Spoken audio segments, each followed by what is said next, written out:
আজ আমি নিয়ে এসেছি ভেটকি মাছের একটা রেসিপি। ভেটকি মাছ দিয়ে ফুলকপি দিয়ে আলু দিয়ে ঝোল। তো এটা কিরকম করে করছি আমি চলো দেখাই। একটুখানি হলুদ নিয়ে নেব ফার্স্ট ম্যারিনেশন করার জন্য। তারপরে নিয়ে নিচ্ছি লবণ আর দিয়ে দেবো সরষের তেল অল্প।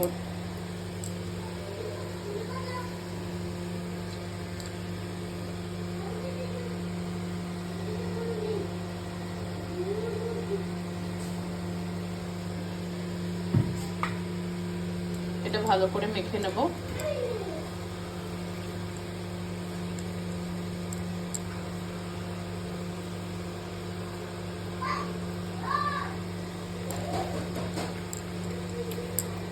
মেখে 10 মিনিট রেখে দেবো। সেই দিকে আমি ফুলকপি আলু কেটে নেব আর যা যা মশলা তৈরি করার করে নেব।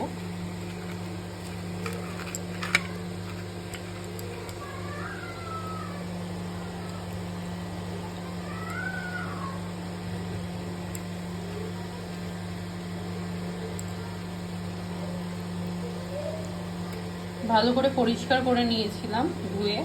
তারপরে নুন হলুদ তেল মাখিয়ে নিলাম যাতে না গায়ে ফেটে আসে। যে কোনো মাছে আমি এই নুন হলুদ আর তেলটা মাখিয়ে নিই, কারণ শিঙি মাছ একবার গায়ে ছিটে এসে খুব খারাপ অবস্থা হয়েছিল। তার জন্য মাছ আমি দেখলেই ভয় পাই। যেহেতু করতে হবে সেহেতু তেলটা মাখিয়ে নিই আমি। তো 10 মিনিট এটা এইভাবেই রেখে দেবো। তারপরে চলো ফিরে আসছি। ফুলকপি আমি ভালোভাবে কেটে নিয়েছি, একটু নুন দিয়ে ভিজিয়ে রেখে দেবো যাতে ফুলকপিতে যদি কোনো ময়লা থেকে থাকে বা কোনো পোকামাকড় থেকে থাকে মরেও যাবে, আর ফুলকপিতে একটু নুনও ঢুকে যাবে। আর ভালো করে ধুয়ে নিয়েছিলাম আমি, আবার ধুয়ে নেব, নুন দিয়ে ভিজিয়ে রাখলাম। এদিকে আমি মাছগুলো তো নুন হলুদ মাখিয়ে রেখেছিলাম, আলুগুলো কেটে নিয়েছি। আলুগুলো লম্বা লম্বা করেই কেটেছি এরকম স্লাইস করে। আর এইদিকে কিছু মশলা উপকরণ আমি করে নিয়েছি। 2টো টমেটো নিয়েছি, কয়েকটা কোয়া রসুন নিয়েছি, এখানে 5টা 6টা কাঁচা লঙ্কা নিয়েছি, 1.5 ইঞ্চি আদা কুচি কুচি করে কেটে নিয়েছি, আর একটা পেঁয়াজ বেটে দেবো। ওভেনে কড়াই বসিয়ে দিয়েছি, এখন আমি তেল দিয়ে দেবো এর মধ্যে। কড়াইটা ভালোভাবে তেতে গেছে, তেল দিয়ে দেবো। অল্প করেই তেল দিলাম।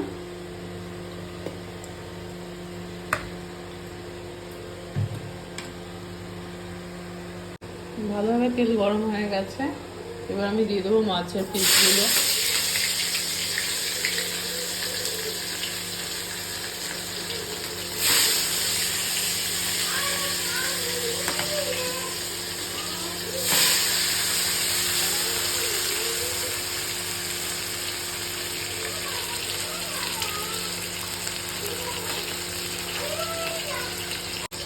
মাছের এক পিঠ হয়ে গেছে, একটু হালকা আস্তে করে ভেজে নেব,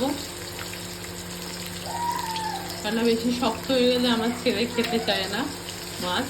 একটু হালকাই ভেজে নেব, তার জন্য একটু রংটা ধরে ধরেই ভেজে নেব, তারপরে ঝোল করবো এই মাছের। মাছ ভেজে তুলে নিয়েছি।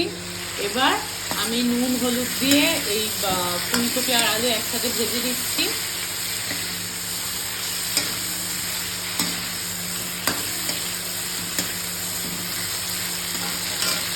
সবকিছু ভালোভাবে ভেজে তুলে নিয়েছি। এবার আমি তেলের মধ্যে দিয়ে দেবো পেঁয়াজ বাটা।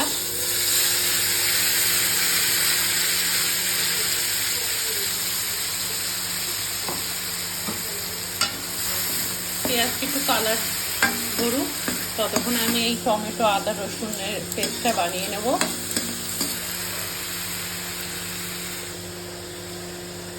পেঁয়াজটা ভালোভাবে ভাজা হয়ে গেছে, এখন দিয়ে দেবো এই আদা রসুনের পেস্টটা।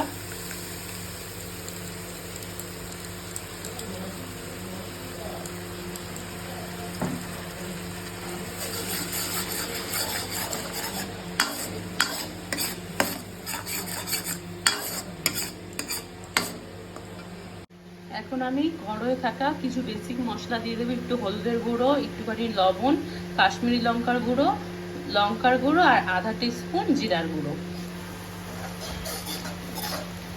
টমেটো দেওয়াতে এমনিতেই লাল লাল কালারটা চলে এসছে। তারপরে দিয়ে দেবো এই মশলাটা, আরো ভালো কালার আসবে।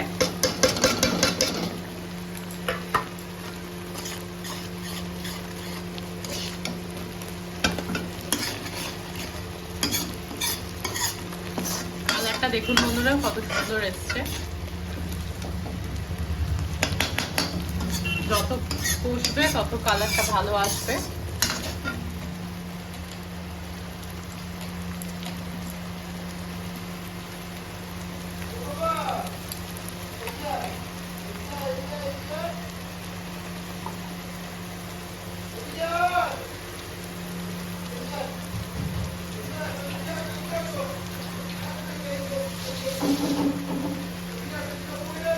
এই মশলা কষানোর মধ্যে একটুখানি চিনি দিয়ে দেবো স্বাদ মতন।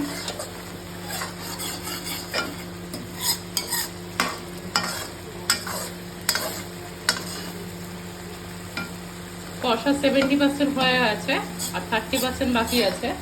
এই পর্যায়ে আমি ফুলকপি আলু দিয়ে দেবো, যেটা ভেজে রেখেছিলাম আগের থেকে।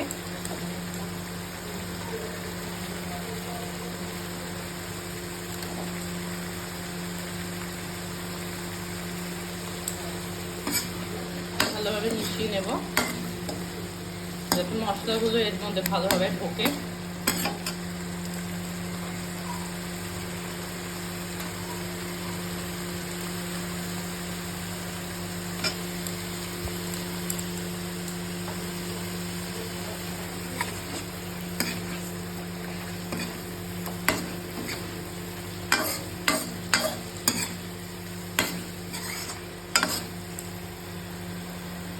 ভালোভাবে তেল ছেড়ে দিলে তারপরে ফিরে আসছি 5 মিনিট বাদে। মশলা ভালোভাবে কষে গেছে, কড়াই থেকে উঠে যাচ্ছে, নিচে একটু একটু লেগেও যাচ্ছে। তোমরা কতটা বুঝতে পারছো জানি না। দেখো তেল বেরিয়ে গেছে, যেহেতু অল্প তেলে রান্না করছিলাম তেল বেরিয়ে গেছে অনেকটাই। তো এবার আমি জল দিয়ে দেবো। ওই যে তেল বেরোচ্ছে দেখো, এবার আমি জল দিয়ে দেবো। জল দিয়ে দিয়েছি, অল্প করে জল দিয়ে দিয়েছি দেখো। এবার মাছগুলো ছেড়ে দেবো।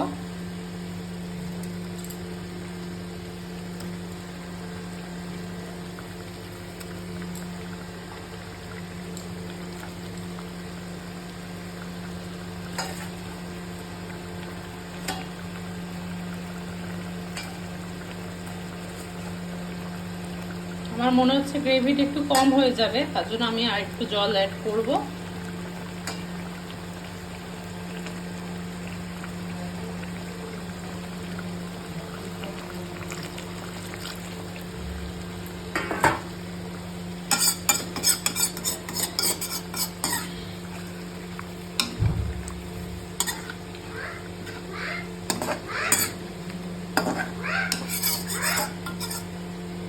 কি বাবা? হ্যাঁ আচ্ছা আসছি।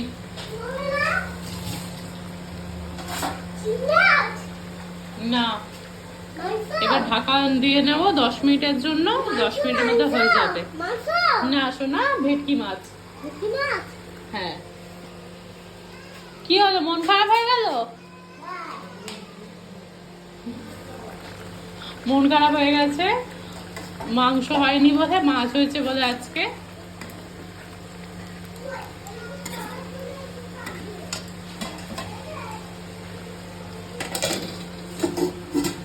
তো 10 মিনিট হতে দেবো, হাইতেই থাকবে ফ্লেম।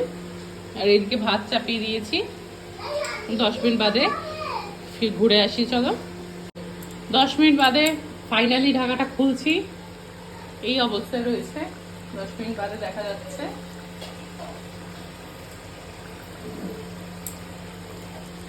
দেখিয়ে নেবো, আলুটা ভালোভাবে সিদ্ধ হয়ে গেছে, ফুলকপিগুলো।